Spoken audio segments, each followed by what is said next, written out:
What's up, Drop Pod listeners? You can check out new episodes of the Drop Podcast every Tuesday and Thursday, wherever you listen to podcasts. You can find all of our content on YouTube at the Drop Golf Podcast and on our socials. That's Instagram and Twitter at the Drop_pod. No matter how you consume us, like, subscribe, rate, review, all that good stuff. Follow and listen along. This episode is brought to you by George Wall Ford. George Wall Ford in Red Bank, New Jersey is family owned and operated, proudly serving New Jersey residents with superior customer service since 1960. Rye, share your story about your experience there. Mike, I went on a tangent in one of our episodes previously about it, but I can't say enough good things about George Wall Ford. I needed a new car. I had an old. I loved the brand that I had. I loved, it was an SUV, but had 165,000 miles on it. It was just time, So I hopped on over to George Wall Ford. I saw our guy Jerry, and Jerry and his team were awesome. I mean, from stem to stern, they're there, they're helping, they're knowledgeable. They have so many cars on the lot that you can go in and say, hey, I want a sunroof, a navigation. I want this kind of rims on it. I want this kind of this, that, and the other thing. There's a great chance that they have that car with all your specs, the color, all that thing. Me, I didn't particularly care. I was like, hey, I want to be high up in the car, right? I need an SUV. I'm a big guy. I got a dog. I got golf clubs. I got beach chairs in the summer. I need something that's a little more rugged, a little more. Again, I like to be higher in my car. And I went and saw Jerry. He pointed me in the right direction. And again, it's awesome to have that kind of help and support from your salesman to the finance guy to even they got somebody who helps you set up your car, right? I got an app on my phone now that's got my auto start on it. I can locate my car if I don't know where it is. I could take a trip to Japan if I wanted to and be like, did I lock my car? And I can go into the app and lock my car. So even people helping you set up that stuff, just the hands-on approach over there is incredible. So if you need a car, head on over to George Wall. And go ask for Jerry. They were awesome there. Again, stem to stern from everybody. I can't say enough good things about it. It was an unbelievable experience.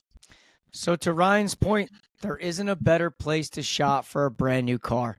Just call 732-704-1932 and ask for Jeremy Wall. George Wall Ford in Red Bank for all your car buying needs. Okay, so today's guest is head golf professional at Beacon Hill Country Club, the one, the only, Jimmy McDonald. J-Mac, how we doing this morning, buddy? I'm doing great, Mike. We got snow on the ground here. Almost time to head to Florida. Ain't that it is. I wish that was the case for us too, but we're staying here in the Northeast. To kind of get this thing going, listen, I know, we have a lot of common similarities in terms of people that we know, we interact with, you being a guy right here in our neck of the woods. Give us a little bit about your background. Obviously, before we get into the whole Beacon Hill aspect to where you are now, how did you get involved in the game? How did you decide you want to make this a career and then get to where, you're sitting today? Yeah, well, I grew up in South Brunswick, New Jersey. Grew up, my mom and dad were both coaches and teachers. My dad was a coach and teacher at Linden High School for 40 years, taught football and track and cross country. And then my mom, same thing, tennis and volleyball in South Brunswick. So I grew up in a sports family. I grew up playing baseball. I was a baseball player, played college baseball at Kane University as a left-handed pitcher. So that was like my passion growing up. I got hurt in college. And I was down in the dumps and kind of lost that competitive spirit when I got home from school. Golf was the thing that picked me up. So started out playing at a public golf course around the corner from me. Ended up working at Forest Gate Country Club, just doing the carts and the range. Worked for a guy by the name of Rick Hughes, Lou Cabisa, and Jim Woods. And they're all still in the business. Ricky's retired now, but that was kind of my first start, my passion. I just loved the game. I went out there. I could really relate golf to baseball. I was a pitcher, so playing baseball, you're up on the mound, you're in control of the game. for me, golf kind of was the same thing. I'm standing over the ball. No one else is going to hit the ball or do anything. And that was kind of my turn to golf. My grandfather was a golfer. He started when he was late in his years, about 58. So I think that's where I picked it up. My mom and dad both did not play golf. I did not grow up at a golf course. Followed Louis over to Nob Hill in Manalapan.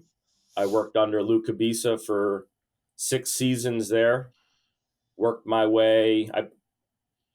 I was down in Fort Lauderdale in the off seasons a couple years. Worked at Jacaranda Golf Club down in Fort Lauderdale. Spent some time at the beach. I'm not a beach guy, but there's a lot. When in Rome, right? A lot of fun down there. You got the Elbow Room. You've got all those all those fun places. So Lou and I spent about 3 seasons down there, back and forth to Nob Hill. From there, I moved on and worked for a quick stint under Brent Studer at Manasquan River. And then Chris Dimmick took over the job there for Brent when he went to Metedeconk National. I was at Manasquan for 4 seasons. And then I was at 1 season at Jonathan's Landing working under Neil Lockie down there. That was a great time in Jupiter. And then got the job here at Beacon. So that's kind of the timeline, and that's how I got into this chair. Love that.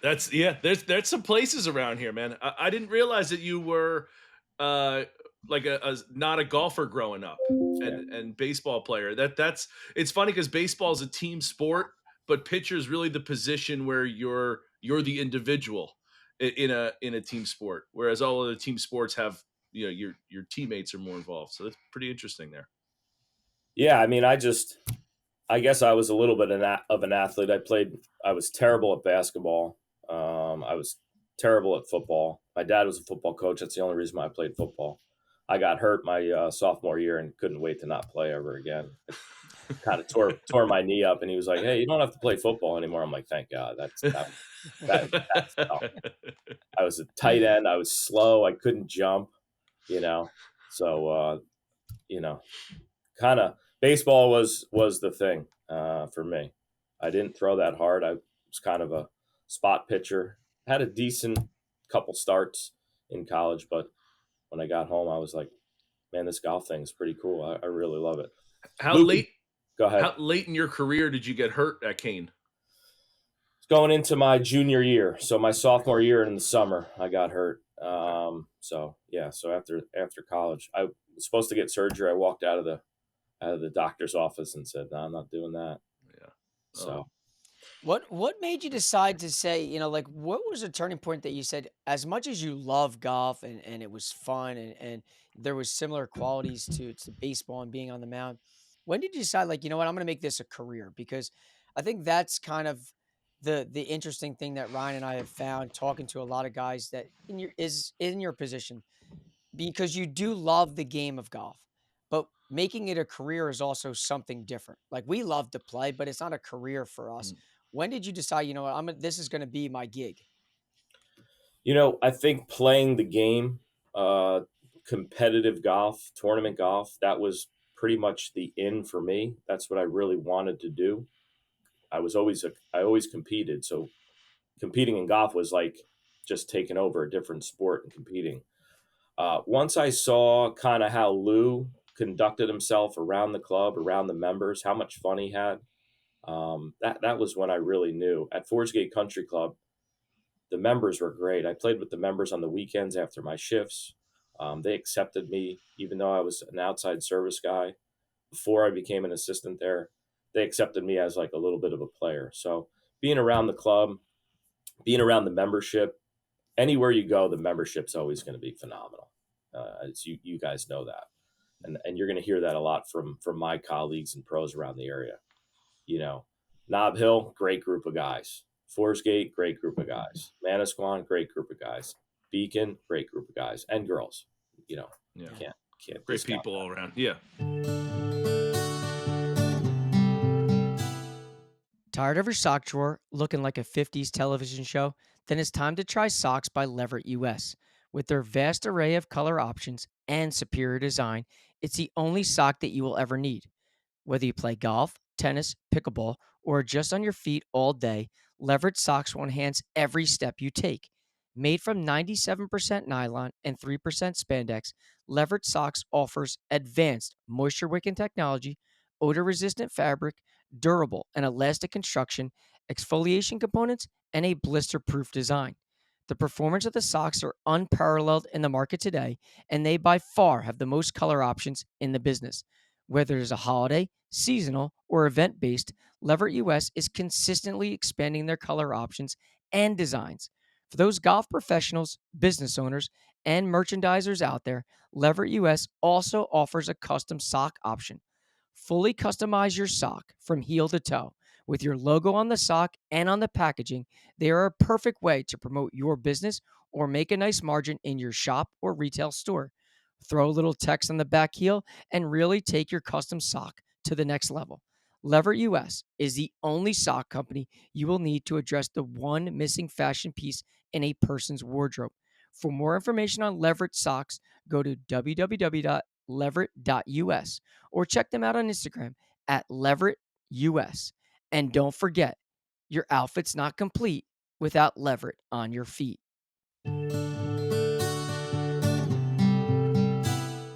Well, how when you like started playing golf, right? Did you just kind of tinker with it through high school and college, and then you come back? How quickly did it take for you to get really pretty good at it?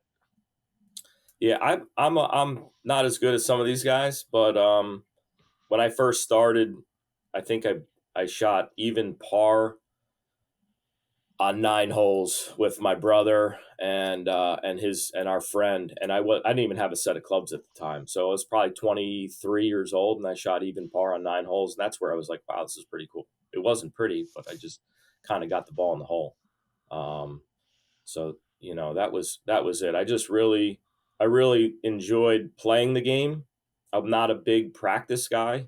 When I go to the range, I'll hit a lot of different kind of crazy shots just because I can't focus on hitting the same shot over and over and over again. I'm not a ball beater, but I'll curve it and I'll hit high shots and low shots and stuff like that. So that's really what you know. Working That's the ball is huge. That's learning to play the game. That's learning to play the golf course, as opposed to like some kid can go there and pound balls on the range, but when something goes haywire on the course, they can't figure out their way around it. yeah, Yeah, yeah. It's a hard game. it Yeah. is. I It's don't very know how to hard. work. Yeah, I don't know how to work the ball. I can just hit one shot. So if the pin is in a certain spot, we're just going to try to hook it into that. So, I mean, listen, it's a crafty way to practice, you Yeah. know. But let's talk a little bit about where you are now, because Beacon Hill is a quiet little place in terms of these other areas, other golf courses in the area. You got some big name spots that kind of surround it. What's it like being at Beacon Hill? What's the membership been like? What's the golf course been like? You know, kind of from an outsider looking at this spot, how would you describe it? So the easiest way to describe it for me, before I got the job here, I wasn't on property since 2008, and that's when they redid the clubhouse and did some changes to the course. So in 2019, in January, was the first time I was here in in 11 years, and it was totally different. And you could tell that the membership was doing changes to the course, and I was really intrigued. I mean, it's a beautiful view of over the Raritan Bay, the Lower East Side. You can see the Verrazano Bridge, Staten Island to your left, Brooklyn to your right. It's pretty. So from that standpoint, it's a great office to be at. The golf course, we went over a 3-year renovation, 6 holes each year, and that was fun. Kind of being a part of the last 2 phases of that. That was in 21 and 22.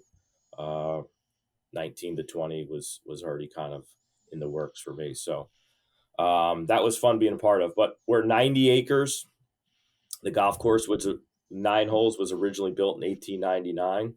Tiny little property. And in the 60s, there was a kind of a 9-hole fit in, is what I like to call it, which in 90 acres, as Ryan knows, it's a little 90-acre roller coaster is what I call it. So there's some tight ones in there for sure. yeah. There's a few holes that are squeezed in, but the course is in phenomenal condition. The past superintendent and the superintendent now have done a great job with the conditions, and we've done some nice things here. terms of the membership, they're a good group of people. We have a lot of I wouldn't say we're getting past being everyone's first club. We do have some members now that are members at other clubs, but when I first came here, it was a lot of people's like first club. So just good people. They kind of want to learn the game, see if they want to get their feet wet in the country club, side of things, and kind of go from there. So a really good. I call it a drinking club with a golf course. We're very social, so it's a lot of fun here.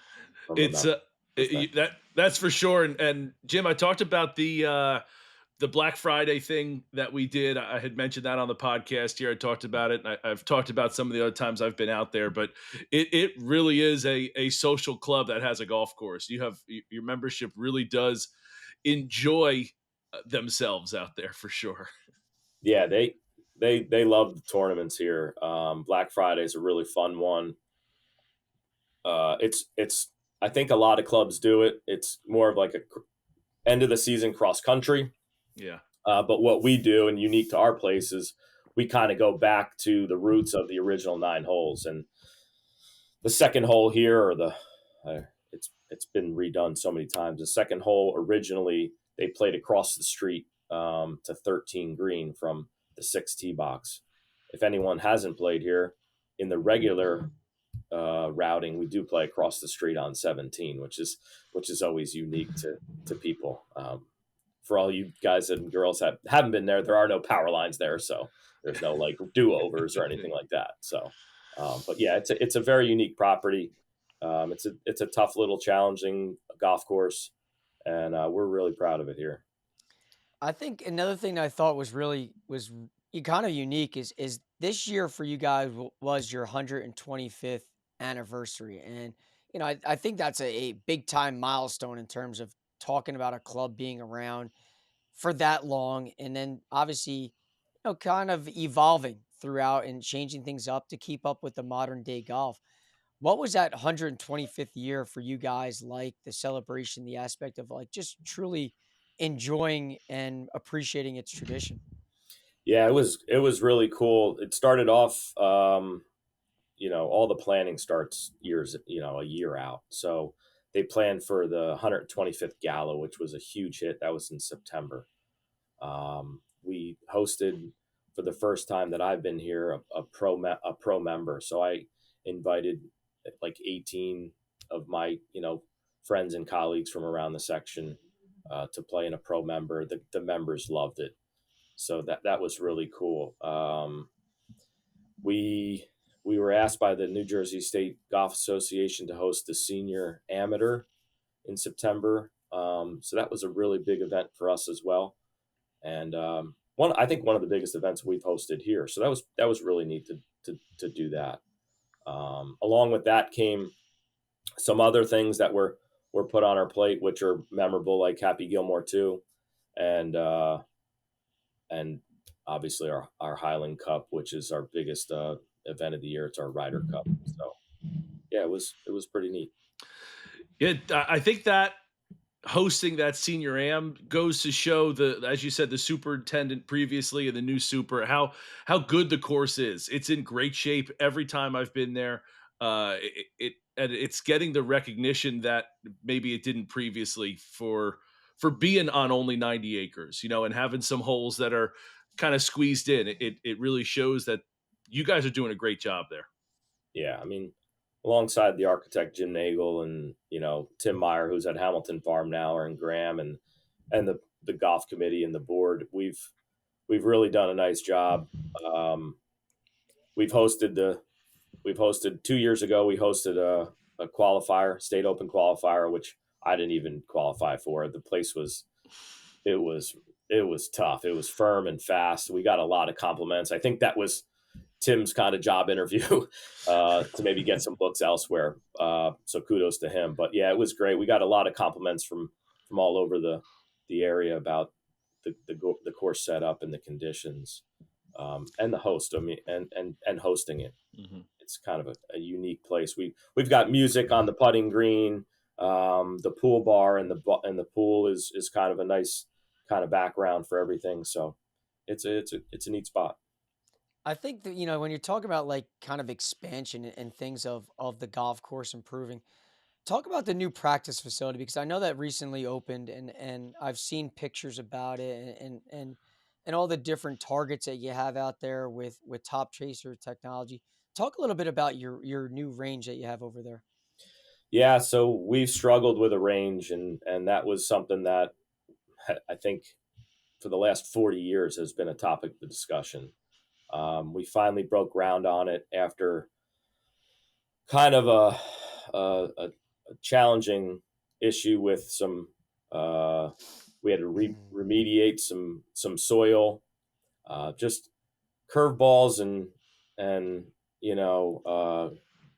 red tape for the last 2 or 3 years. We purchased 2 houses at the bottom of the hill there, knocked them both down, and I think the board and the club put their heads together and wanted to figure out what to best utilize that space for. So we broke ground this year on a kind of a state of the art, smaller irons and kind of limited range. It's 180 yards. They did a phenomenal job, and they used some Bermuda grass, which is really neat on the teeing surface, so we can use it on a daily basis in the summertime. And then the target greens are also Bermuda, so now they're like white, so it's got that kind of nice contrast. We did go and use the Top Tracer technology, which at first I wasn't really, I was a little skeptical about it, but it's been great. It's really easy to use. We just have the mobile thing. You go down there, you hook your phone up, and the members have really enjoyed it. It's kind of brings a different avenue and element to the golfing side of Beacon Hill. If it rained up here and the golf course was walking only and you couldn't walk and play, there was no other place for a golf activity to go on. Now we have that. So I think that's going to be a huge bonus for us. That's the best thing you could have put there, in my opinion, is that little range there. Even though it's some people aren't going to be able to use drivers, it tips out at, would you say, 180 yards? That's still the best use, because not having one is a little detrimental to getting started. And like you said, you can still use it on, hey, it's raining out or course is soaked, because there's some parts of the course that can get pretty soaked there. We can still go hit balls on the range. We can still, Top Tracer allows you to still, you can even play around, hit something longer, then hit something, see if you get it to the green. You can still play some games with it. Well, other than that, for us, it's, from a staff standpoint, teaching, right? We have 100 kids in our junior program here. So 100 kids on a small piece of property is pretty challenging. So having that this year, we used it and it was great. Clinics, anything, just for the staff to go down there and kind of hit some balls and take a load off. That's really beneficial as well. I do have a question about the range with the different types of grasses, and I know my agronomy people might like me for this question, and this might be, a challenging one. Obviously, the course isn't Bermuda though, just the ranges, and the difference of hitting off Bermuda compared to bent can be vastly different. Is it fair to say the golf course is bent grass on it though? I mean, it's a bunch of different grass. It's bent, rye, POA, type 2 tall fescue. I'm not going to nerd you out on. No, I liked, but I said, but I guess I say that, J-Mac, as a way, like, because going from a grass driving range when it's what you're practicing on per se to going to an actual golf course, from my understanding, I think Bermuda, I think Florida grass, right? Like, I think that, and maybe I'm thinking the extreme as to what you have there at Beacon Hill, but is it vastly different in that respect, or am I just kind of losing my mind over here? The answer is it vastly different. It's grass, right? So yes, it is a little sandier than the soil and the grass up here. But the biggest challenge that we have in the Northeast with smaller properties, a bunch of people have the kind of the same issues that I've been at. And I know if you start at the front of the range, obviously it makes it a lot shorter, right? So that's challenging. So it goes from 180, and if you move up 40 yards, it's only 140 yards, 150 yards you're hitting the ball. So that's challenging. But people want to hit off the grass. You got this beautiful, grass tee, and our superintendent was like, we got to get out there and beat it up. We got to beat it up and see how it responds. And we opened up September 17th, and by 2 weeks we could have moved up to the same spot that it was at. Wow, in that's great. 2 weeks. Okay. So the recovery time is really what the guys are, and up here are after. Right now it has a tarp over it, so in the wintertime you can't use it, and early in the spring you can't use it. So that window is a little shorter there. But in terms of during the summer, in that June, July, August, even into September, you can use the grass all the time. People want to feel that interaction, that turf interaction with the grass, whether it's Bermuda, whether it's rye, whether it's bent grass, whatever it is. I mean, I think that's real important to go down there and hit wedges and hit irons and feel that. It's huge. Yeah, as opposed to going off a mat. I'm sure that's the better alternative than having mats for longer. Yeah, it came out really good. Yeah, we're proud of it. All right, so let's get into something that you mentioned already. Let's talk Happy Gilmore. This was inevitable. I kind of was surprised that he waited this long to ask this question, because this has been on the tip of his tongue for quite some time. Well, I wanted to see if it would, come out organically. And, since you brought it up, I guess, let's talk about it, right? Happy Gilmore 2. How did, start with, how'd you throw your name in the hat? Was it something that they came to you guys? Did you have to apply for something? How does that whole process come to be that you even start the process, let alone getting picked? I don't know the process really in terms. I think they obviously were filming in New Jersey. They might have called every club in the state to say, hey, can we come film there? I know previously for the previous movie, I think they paid a club up in Canada that had 54 holes, and they used, one of their golf courses for their shooting. Allegedly, that's the story. Obviously, with golf where it is today, that's not happening on a small dime. So I think we got a phone call. They liked kind of the backdrop. They drove through the down Beacon Hill Road, and they saw the clubhouse sitting up on the hill. And those guys, man, they're wild with their artwork and their visions and all that stuff. So they started talking about, they didn't even know what the routing of the golf course was. They probably Googled it and walked up to the practice putting green and said, this is where we want to kind of have the 18th hole at whatever tournament. And that's kind of how it started. So we were in contact with them. Originally, the date was closer to October, which I was good with because it was after everything. And then they came back and said, we want to shoot in 3 weeks. And we were like, what? And they shot the day before the first round of the state senior am. So I was like, whoa. I was like, I don't know if this is a good idea. Looking back out of it, they did a hell of a job. I mean, they really did. So I don't know if I'm sure there's some pictures floating around out there of what they did, but they had ginormous grandstands. They had I think it was 100 by 60 by 50 grandstand next to the putting green. Mm-hmm. They had it dressed up like US Open. They had multiple grandstands. They had a TV tower. They actually had a company, LeBar Construction, came in and took our putting green and chipping green and combined them to make one green, the 18th hole. They redid the bunker down there. So it was pretty cool to see that all kind of come together. Yeah, it was, some of those pictures are floating around, and I may have or may not have, stopped over and taken some pictures myself, but it was really cool to see. And I think for someone who's been there a few times, kind of knows the layout, to go there and see the big scoreboard there, to see the grandstands, it was really, really cool. And, not there for production. So I can only imagine production day is got to be crazy. now we get the cores. They're on. They build all this stuff. Were you there for production day? What is that like on on production day? What's that look Are like? you getting a picture with like Adam Sandler? Are we like introducing ourselves? Like, So what's the that funny like? thing is, so let me just kind of backtrack a little bit.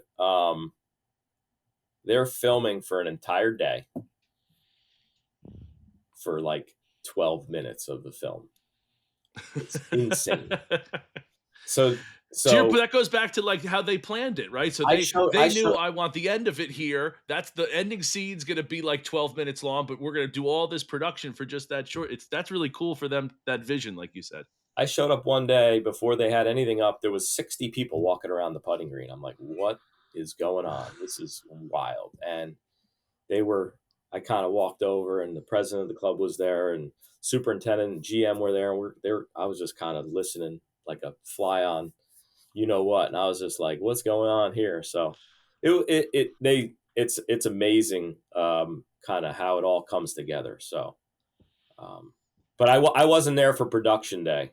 I wasn't there. I was asked to be there on, I think it was the Saturday before. They were filming on a Sunday. Their PGA representative, kind of unfortunately, I'm not going to talk about this too much, but Dan Baker was their PGA representative for the movie. Dan Baker, unfortunately, just died in a tragic car accident last weekend. So the cool thing about that was I was able to, meet Dan, talk to Dan. I had lunch with Dan.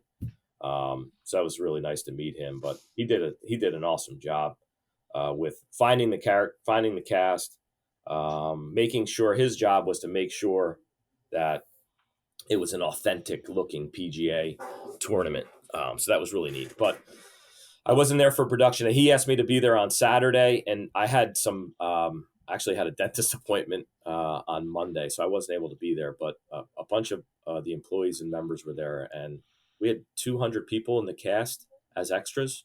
Oh. So the membership really was excited about it. And, I think Sandler showed up for a couple hours in his outfit. I'm sure everyone saw him in his orange jumpsuit, Timberlands, his Boston Bruins shirt, and his flannel. And they shot the scene that they wanted. So it was pretty neat. I think Duvall was there as well. He actually hit balls at the range and had some nice compliments to say. He's a ball beater himself, so he went down and asked if he can hit some balls. But I think they had about 10 18-wheeler trailers pull up on the road, and it was costumes and offices and sound check and everything you can imagine. They had the place blocked off. No one can get in there unless you had a badge. And it was pretty cool from what I understand in terms of the production day. Wow. That's a scene. It really is, just trying to envision it. So you had mentioned before about they combined your practice green and their chipping green. Yeah. And they built out a bunker. Mm-hmm. What's going? I don't know how to ask the question without giving it away. When I saw you gave me a cool story about it. Tell us that story there. Well, I guess the bunker, they wanted to create drama, so they built this huge bunker. I don't know, it's like 8 feet deep, and Dan at the time was like, "What do you think?" I was like, "I don't know." It's like, how are you going to get in and out of it? So we go down there, we hit a couple practice shots to where the pin was going to be, and it was fine. Just getting out of it and into it was tough. So you know how Sandler's a big basketball guy. Apparently he tweaked his knee the day before, and he had some trouble getting in and out of the bunker for the shot. So from what I was told is he started to get out. People went in there to try and help him out, and he just started army crawling out of like the face of the bunker. and I don't know if that's going to be in the movie or he reshot that, but I thought that was pretty funny. I mean, there's a guy in orange jumpsuit and Timberlands, and he's, army crawling out of the face of the bunker. And he was like, "This is ridiculous." It was a super deep bunker. I mean, they built it. I don't know if they realized how deep they were actually making it when they built it. It's a daunting bunker for sure. Yeah, they were looking for some drama there, and it was unfinished for a while, so you could see his Timberland boots and his his body, rolling up the hill there for a little bit. Adam Sandler's just his like body image as he's going out. That's funny. Can't lie. I'm sure some members have probably felt that way after being in bunkers there too. So it's kind of, it might just be symbolic in a lot of ways. Totally. We've all struggled in the bunker before and probably wanted to crawl out like that. So totally. it's kind of fitting. Yeah, I'm looking forward to seeing all that. And then obviously with it filming here in New Jersey, it's kind of cool because you kind of know certain spots, certain golf courses, you can kind of relate to where it is. So I think it being at your spot and being knowledgeable about the golf course, I think that's going to be a really cool twist when that whole thing actually does come out. Yeah, it'll be interesting to see kind of where it is. But for those of you that saw the pictures and stuff, it was a pretty cool scene. They did a heck of a job there, and that was neat for the membership. The guys playing in the events, the guests that came over, and they were like, "What the heck is this?" So it's cool. I got two last questions here to fire your way, and one is about your golf game specifically. And I think one of the questions that Ryan and I always, toss out to guys in your position is what's your game like specifically? Because I think the audience always sees golf professionals or directors of instruction and they want to be that because it's like, oh, you play a ton of golf, you're always into it. But then we actually get you guys on. It's like, yeah, man, I'm lucky if I can get out X amount of times in a month, in a year, whatever the case is. What was your season like? What's your playing like? Like, where are you at in your game? I mean, I think if anyone wanted to look at the Gin app and see, and scroll on some pros in the section, they can see how much they play. I think I played maybe most of our stuff is competitive. I had a good spring this year, qualified for the match play and kind of made it into the round of 16. I was really happy with that tournament and got me a nice jump start to the season on the points list. So it's always nice to get off to a good start. I had a decent year, with being a head pro and kind of juggling everything. I think for most of us, and I can only speak for myself, but I enjoy going and playing in tournaments and kind of shutting it off, and that's my kind of place to focus on, my game and playing the course. So I'm looking forward to a good off season. I'm trying to get my 44-year-old unshaped body into shape a little bit, or the best of my ability. So I'm gonna focus on that this year in the off season. I'm gonna play in some tournaments down in Florida, but I feel like I had a pretty good year. My goal this year was to qualify and be in the top 30 or top 32, which gets you into the match play for next year without having to qualify, and also into the state open for next year. So I was able to do that with a good finish at North Jersey at the end of the season. And yeah. Love that place. Yeah, listen, there's not a place that Ryan loves more than North Jersey. So, and I mean, listen, with the state open too, going all the way, up to Hamilton Farm too, it's another good spot. One less thing you have to worry about in terms of qualifying. So, yeah.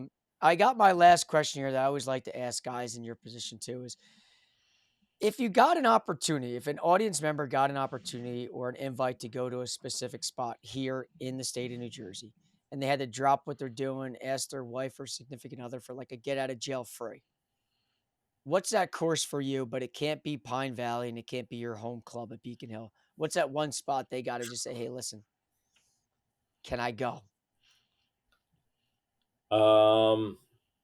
Can you go? I mean, there's a few. I don't want to. Don't give me the Ryan answer of like 19 different responses. I want that one spot for you that just hits. It's like, you know what, honey?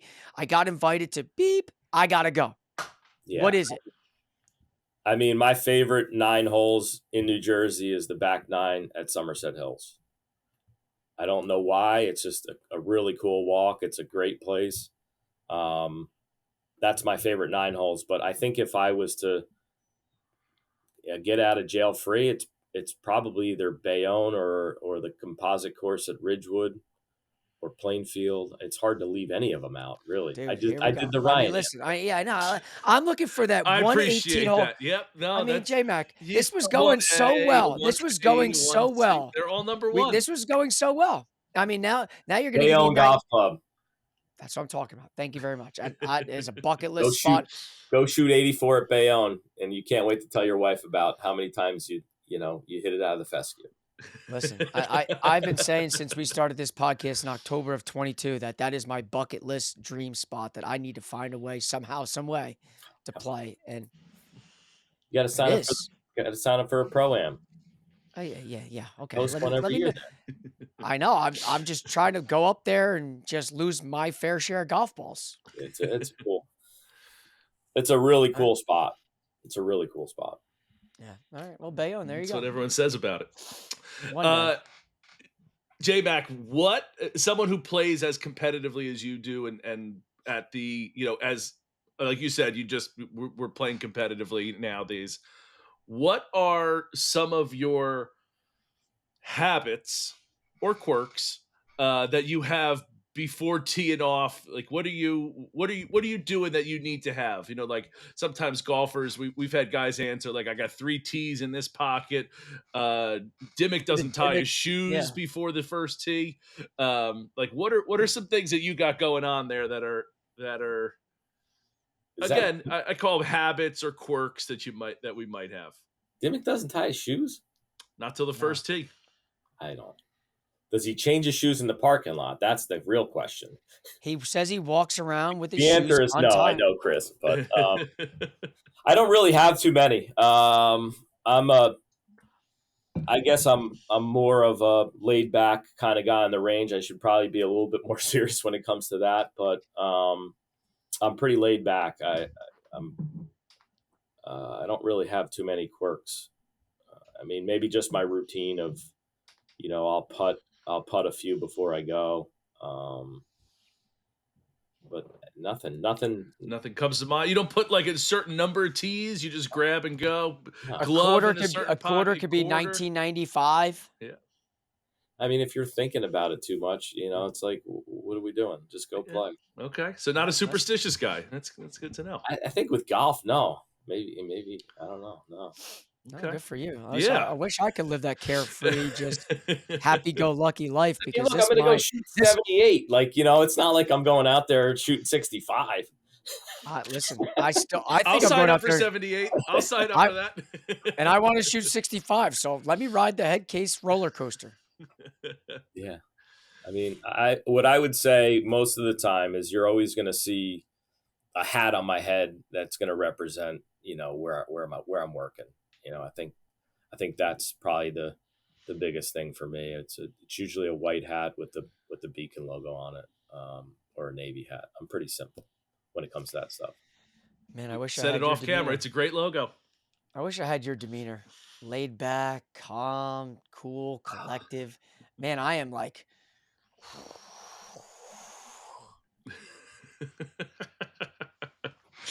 Well, I need what you're doing.